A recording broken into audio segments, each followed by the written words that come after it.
Perkenalkan, nama saya Fernando, NIM 1910416956, kelas A3 Pagi Manajemen. Baiklah, saya akan menjelaskan hasil produk yang saya pilih, yaitu Yakult. Tugas e-marketing. Yakult adalah minuman probiotik mirip yogurt yang dibuat dari fermentasi susu krim dan gula dengan bakteri Lactobacillus casei, karena casei siroto dapat ditemui dalam sistem pencernaan. Yakult dipromosikan sebagai minuman yang baik untuk kesehatan. Nama Yakult berasal dari Yahurto, bahasa Esperanto untuk yogurt. Yakult ditemukan oleh Dr. Mineur Sirota pada tahun 1930. Ia mendirikan Yakult Onsa Co. PT Yakult Indonesia Persada analisis SWOT, yaitu yang pertama kekuatan, yang kedua kekurangan, yang ketiga peluang atau kesempatan, yang keempat ancaman. Hal ini dapat dilihat dari perusahaan berikut hasil analisis SWOT saya. Yang pertama yaitu kekuatan. Poin pertama, Yakult merupakan satu-satunya minuman probiotik yang mengandung bakteri yang bermanfaat bagi tubuh manusia, yaitu bakteri Lactobacillus casei sirota stain. Poin yang kedua, cita rasa yang terdapat pada Yakult murni tanpa tambahan rasa, karena Yakult merupakan minuman susu fermentasi yang dibuat dengan cara memfermentasikan susu bubuk krimnya yang mengandung bakteri asam laknat hidup Lactobacillus casei sirota strain dibandingkan minuman kesehatan lainnya, sehingga rasa dan warna Yakult pun lebih alami dan higienis. Poin ketiga, Yakult berhasil meraih berbagai penghargaan, yaitu berhasil meraih penghargaan Top Brand Awards dan Indonesia Best Brand Awards 2008, bantuan ambulan untuk korban gempa di Jogja. B. Yakult berhasil meraih penghargaan Top Brand Award Indonesia dan Best Brand Award Indonesia. Untuk keamanan pangan, 18 Desember 2007, Yakult Indonesia meraih Investment Awards tahun 2007 sebagai yang terbaik yang kedua untuk kategori PMA skala menengah sampai kecil. Agustus 2008, Indonesia meraih penghargaan Top Brand Awards 2008 dan Indonesia Best Award 2008 sekaligus. Pada tahun 2008 ini Yakult Indonesia meraih sekaligus dua penghargaan bergengsi, yaitu Top Brand dan Best Brand Award untuk kategori minuman probiotik. Poin yang keempat, manfaat Yakult adalah terletak pada bakterinya yang mampu hidup sampai ke usus kita. Karena itu, bakteri ini dapat memberikan berbagai manfaat bagi dalam tubuh manusia. Poin yang kelima, PT Yakult benar-benar menggunakan tenaga kerja yang kompeten untuk menjaga mutunya.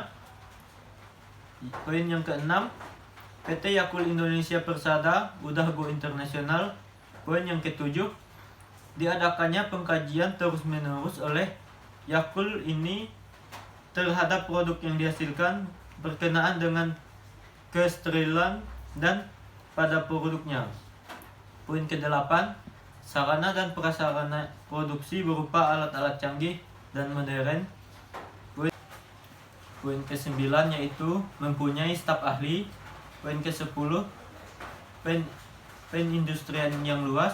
Poin ke-11, penguasaan pangsa pasar. Poin yang ke-12, letak pabriknya yang strategis. Poin yang ke-13, PT Yakult Indonesia terkenal di negara-negara Asia dan populer di kalangan masyarakat Indonesia. Poin yang ke-14, Botol Yakult terbuat dari plastik yang ringan, aman dan mudah didaur ulang. Poin yang ke-15 yaitu Yakult memiliki jargon produk yaitu minuman keluarga sehat. Poin yang ke-16, perusahaan Yakult memiliki komitmen yang baik dalam menjaga keamanan produk yang dihasilkan. Jaminan produk merupakan bagian penting dari pengembangan penelitian produk. Dalam menjaga kualitas produknya, Yakult mendapatkan sertifikasi ISO 9001 untuk sumber standar sistem manajemen kualitas. Yang B, kekurangan. Karena Yakult minuman yang dibuat dengan cara memfermentasikan susu bubuk krim yang mengandung bakteri asam laknat hidup, Lactobacillus caesalpinata strain, dan tanpa menambah bahan pengawet sedikit pun, maka Yakult harus selalu disimpan dalam pendingin di bawah 10 derajat Celcius. Karena penyimpanan dalam pendinginan akan menjaga bakteri Yakult tetap non-aktif. Hal ini guna untuk menjaga mutu dari minuman ini sendiri dan hanya mampu bertahan sampai 40 hari saja. Belum banyaknya varian yang dibuat oleh PT Yakult. Yakult baru membuat 2 varian produknya, yaitu Yakult dan Yakult S, di mana Yakult S ini pun barangnya masih diimpor dari Malaysia. Dan cara perekrutmen yang dilakukan oleh PT Yakult yang menggunakan Homes menimbulkan masalah adanya nepotisme. Dan transportasi masih menggunakan angkutan darat. Manajemennya kurang siap terhadap perubahan. Kurangnya menyerap tenaga kerja, PT Yakult Indonesia Persada telah menggunakan teknologi modern. Ukuran Yakult yang kecil dapat menyebabkan tidak terlihatnya produk Yakult di antara produk lainnya yang diinginkan dalam beberapa lemari es. Dan kemasan plastik 1 pack dapat menyebabkan kesulitan bagi konsumen yang membeli secara eceran. C. Peluang atau kesempatan. Pasar domestik dan global masih terbuka lebar untuk dimanfaatkan, baik karena ekspansi daerah baru dan menjaga tingkat penuaan usus. Pola hidup konsumen yang masih memperhatikan kesehatan, khususnya untuk menjaga usus, dan menambahkan Yakult ke makanan lainnya, misalnya milkshakes. Masih sedikitnya kompetitor yang mengembangkan produk seperti Yakult ini. Ancamannya banyaknya minuman-minuman probiotik yang beredar di pasar Indonesia saat ini. Konsumen bosan terhadap rasa Yakult. Dan yang terakhir, adanya substitusi untuk minuman sehat. Baiklah, sekian dari saya ucapkan terima kasih.